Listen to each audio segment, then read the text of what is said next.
안녕하세요. 오늘 우리가 함께 살펴볼 건데요. 바로 시편 3편에 담긴 다윗의 지혜입니다. 이걸 통해서요, 우리를 덮쳐오는 벅찬 감정들을 어떻게 다스릴 수 있는지 그 강력한 전략에 대해 한번 알아보겠습니다.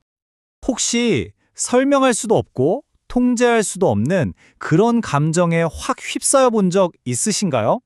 이럴 때 우리는 꼭 자기 자신이 낯설게 느껴지곤 하죠.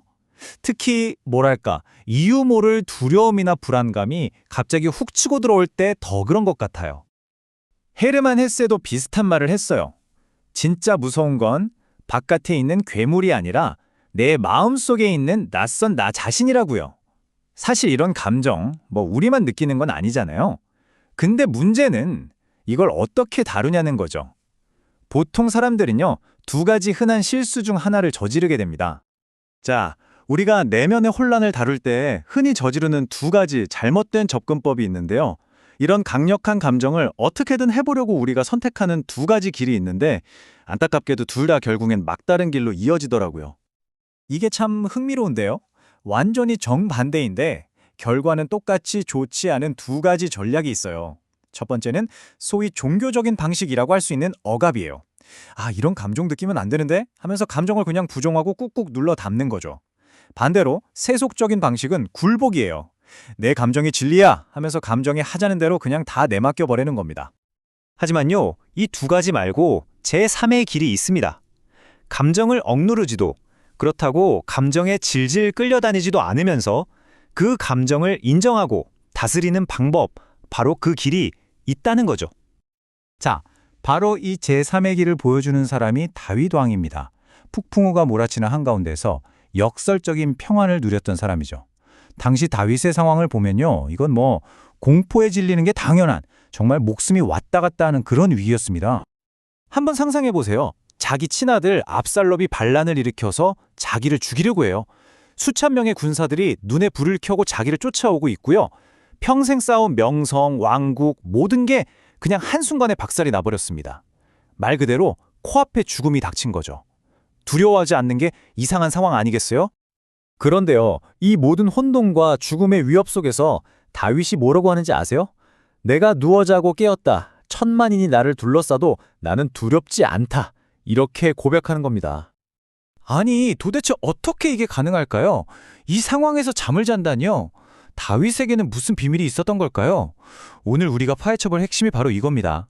다윗은요, 이 끔찍한 두려움을 흔들리지 않는 믿음으로 바꾸는 두 가지 강력한 비밀을 알고 있었습니다. 자, 첫 번째 비밀입니다. 바로 위험 속으로 전진하라는 건데요.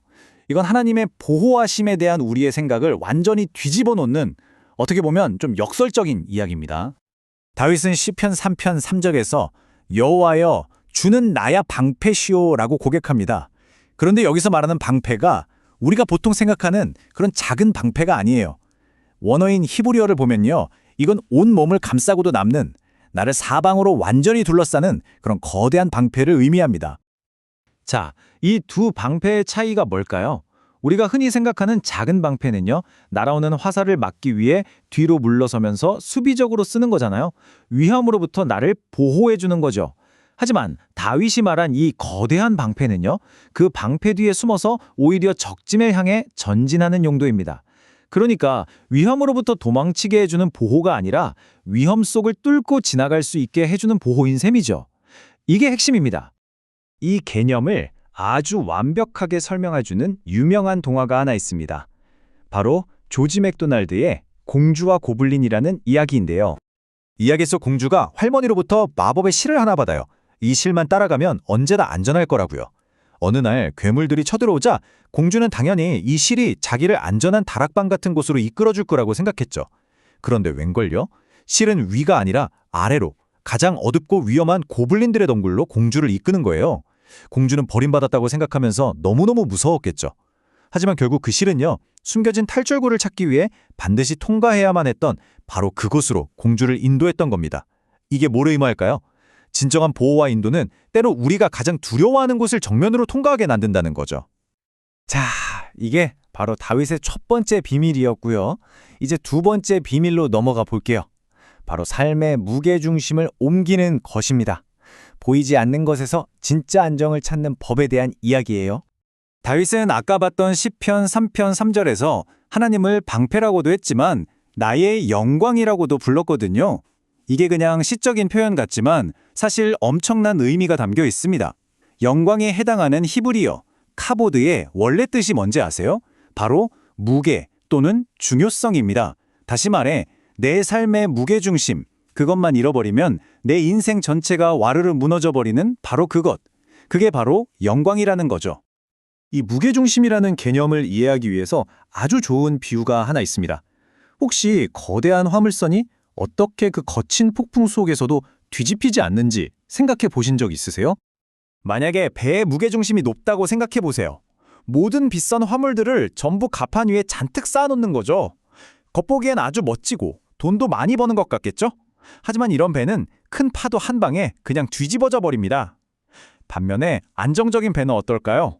이 배의 비밀은 선체 가장 아래쪽에 채워넣는 눈에 보이지도 않고 값도 없는 평형수에 있습니다. 이 보이지 않는 물의 무게가 배의 무게중심을 낮춰서 아무리 거센 폭풍이 몰아쳐도 배를 안정적으로 꽉 잡아주는 거죠. 결국 배를 지키는 건 눈에 보이는 화려한 화물이 아니라 보이지 않는 무게였던 겁니다. 다윗은 이걸 깨달은 거예요. 자기 인생의 영광, 즉 무게중심이 그동안 자신의 성공, 왕의 자리, 사람들의 인정 같은 갑판 위의 화물들에 있었다는 걸요. 그런데 압살롬의 반란이라는 거대한 폭풍이 닥치자 그는 재빨리 자신의 무게중심을 옮겼습니다. 어디로요? 바로 눈에 보이지 않는 가장 무거운 무게, 하나님께로 말이죠.